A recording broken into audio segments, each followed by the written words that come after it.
Hi everyone, John Cora here, Marketing Director for McClinton Mitsubishi, and this is the all-new 2022 Mitsubishi Outlander. And that white vehicle is the all-new 2021 Nissan Rogue. And I'm curious, did you know that those two vehicles are pretty much the same thing? They're built on the same platform, they share the same engine. A lot of the components inside are the same, but they're also vastly different. So in today's video, I want to show you how these two vehicles, while they may seem the same, they're actually quite different. Let's watch. All right, so the Nissan Rogue was actually introduced a couple of months ahead of the Mitsubishi Outlander. That's why the Rogue is a 2021, to where the Outlander is a 2022. So there was a few months difference there, and they let the Outlander come second because Mitsubishi and Nissan have an alliance. So the Outlander was second to the gate. But if you ask me, and yes, I am a little biased, the Outlander is a much better vehicle. For one thing, it is a 3-row crossover, and you cannot get the Rogue in a 3-row. So if you need extra seating, you can get 2 more rows or 2 more seats in the Outlander as opposed to the Rogue. Also, you're going to get from the factory a much better warranty on this Outlander than you will on the Nissan Rogue. You get a 5-year, 60,000 mile bumper-to-bumper warranty on the Outlander, and you also get a 10-year, 100,000 mile powertrain warranty from the factory. And then if you buy it from McClinton Mitsubishi, you also get a 10-year, 1 million mile powertrain warranty. The Nissan Rogue, I believe, and I'll correct this if I'm wrong, is a 3-year, 36,000 mile bumper-to-bumper warranty and a 5-year, 60,000 mile powertrain warranty. So I'll correct that if I'm wrong, but I'm almost certain that it's not. Also, you have the ability on both, actually all 3 trim levels of the Outlander, you can get 20-inch rims. The biggest you can get on a Nissan Rogue are 19s.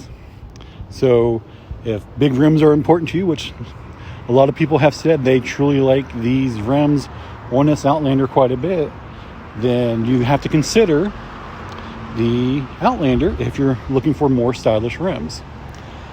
Inside, which I cannot show you inside the Rogue, unfortunately, but I do have some pictures from a recent car show. They are very similar. You'll notice that the infotainment screen is pretty much the same. The steering wheel is a little different, though. You'll notice that the steering wheel on the Nissan Rogue is actually flat at the bottom, which I don't personally mind, but a lot of people have taken issue with that. And then down here, you'll notice that the gear selector is very similar. One thing to note, this is actually a front-wheel drive Outlander. And in the front-wheel drive Outlander, you still get all of these drive modes. The only one you don't get is mud. So you have 5 different drive modes as well as downhill assist. If you get a Nissan Rogue with front-wheel drive, you get 3 drive modes. So that's another area where the Rogue is a tad bit more limited than the Outlander. If you go with all-wheel drive on the Rogue, you do get more drive modes, but not as many as the Outlander. I believe it's 5 on the Rogue. If you go with the Outlander, you get all 5 here, plus mud and downhill assist. So, something to consider. Now, both vehicles do have the electronic parking brake, the auto hold, which Mitsubishi's put that in the Outlander for a while. And let's go around the other side. In the SE, except the Launch Edition, and the SEL Mitsubishi, you get Mitsubishi My Pilot. You also get that similar in the Nissan Rogue. They call it something different. I'll post it at the bottom of the screen, but it is a very similar setup. It's important to note that the Outlander has 3 trim levels. You get the ES and the SE, as well as the SEL. And then you can do like an add-on for like the SEL Touring. The Nissan Rogue has more trim levels available.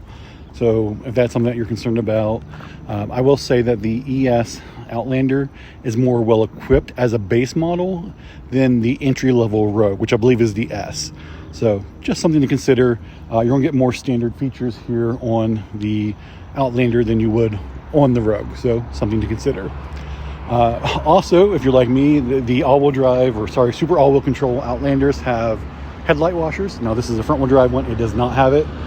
Headlight washers are not available on the Rogue at all. So I know it's a minor thing, but if you like those headlight washers, you're not going to be able to get them on the Rogue whatsoever. Other than that, there's not too much to concern yourself as far as like the interior goes.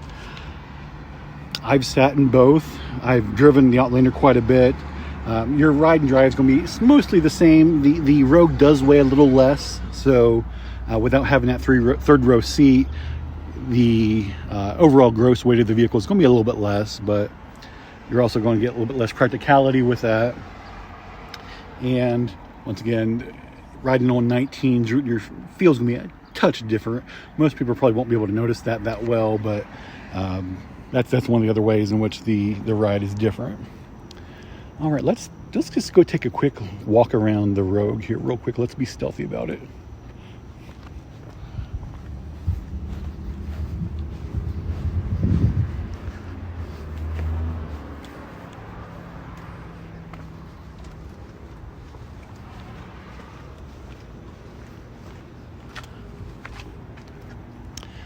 I will say the styling on the Outlander, especially up front, in my mind is a lot better. They both do the separated stack. Like up here, that's the Nissan driving light, and down here's your headlights. I've seen one of these in my rearview mirror at night. It does look weird, just the way it's set up. So aesthetically, I believe the Outlander up front is a lot better looking. Now both do have the available panoramic moonroof, which is a nice feature for either vehicle, no matter which one you go with. But yeah, look at these rims. They're 19s. They're just, to me, these are a lot more plain than what the Outlander has on it. Once again, they're corporate cousins. It's essentially the same vehicle underneath. Like, you'll notice that the Rogue here does have the same available. You probably can't see it through there, but the tweeters there, it's a Bose stereo system, so it's equipped very similar as how you can get the Outlander. But yeah, the rims are just, to me, this is an SL. This is near the tippy top of their trim levels, and it's just not that great to me. Now, one thing I will say, and this is showing, like, I'm not completely biased. I like the rear end of the Rogue a lot better. I mean, it's not like obviously the Mitsubishi here is not ugly by any means, but like I just like how they styled the rear end of the Rogue. So it's my personal preference. Once again, this is an SL. This is near the top of the trim level. The Outlander, because we're selling so many of these, the Outlander is an SE, so it's pretty much near the mid-range. So you're looking at top range versus mid-range. It's the biggest difference. And that Rogue is also all-wheel drive, to where this Outlander is front-wheel drive only. We just don't have any of the all-wheel drive in stock right now because demand has been so high. All right, so there is your quick comparison to the Outlander versus the Rogue. If you have any questions, please do not hesitate to comment. We're always happy to answer any questions you have here on YouTube. Give us a call, 304-422-6501. Check us out online, McClintonMitsubishi.com. And we look forward to seeing you in our next video. If you have any questions or something else that you'd like to see, please don't hesitate to comment. We are happy to do whatever we can to appease our many viewers. So thank you so much.